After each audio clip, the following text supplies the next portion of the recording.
À la fin de son journal de 20h, ce mercredi 30 novembre 2022, Anne-Sophie Lapix a osé un petit pas de danse sur du Michael Jackson.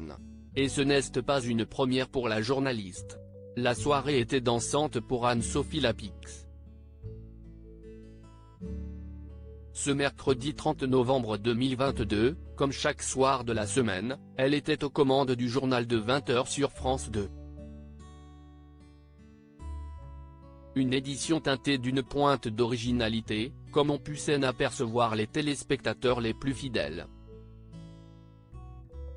En effet, à la toute fin de son édition, après avoir annoncé le programme à suivre sur la chaîne, l'ancienne présentatrice a choisi de terminer sur une note musicale. Alors que l'air de Billie Jean commençait à se faire entendre, elle a expliqué que le titre de Michael Jackson était extrait de l'album Thriller, dont on célèbre les 40 ans de la sortie, et qui se trouve être le plus vendu de l'histoire. Le déhanché d'Anne-Sophie Lapix, un bel hommage au roi de la pop pour lequel Anne-Sophie Lapix a également donné de sa personne.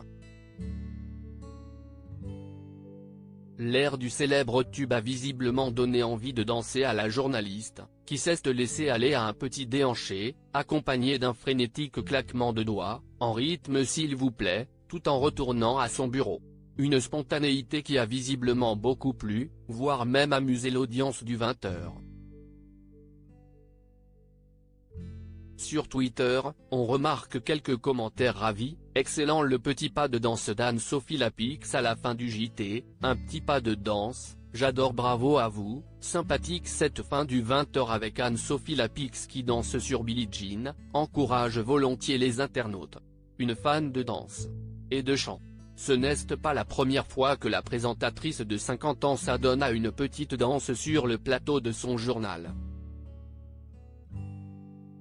En octobre dernier, elle avait déjà surpris les téléspectateurs de France 2 en se trémoussant sur Let's Groove, le tube disco du groupe Earth, Wind and Fire, introduisant un reportage sur une exposition consacrée aux années 80.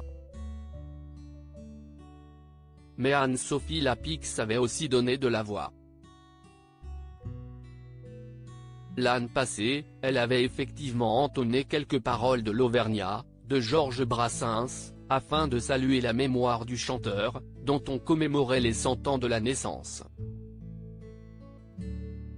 À lire aussi Anne-Sophie Lapix, c'est surprenant, pas de danse en plein direct dans son JT sur France 2.